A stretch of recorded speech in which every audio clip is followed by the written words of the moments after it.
Hey everyone, Nick Brick here with a new tutorial video.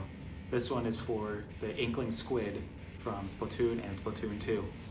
This one I built around the time of Splatoon 1. The squid was built with an Inkling girl, and the pair of them were built just for fun, but I ended up giving the originals to one of my friends who works at Nintendo of America.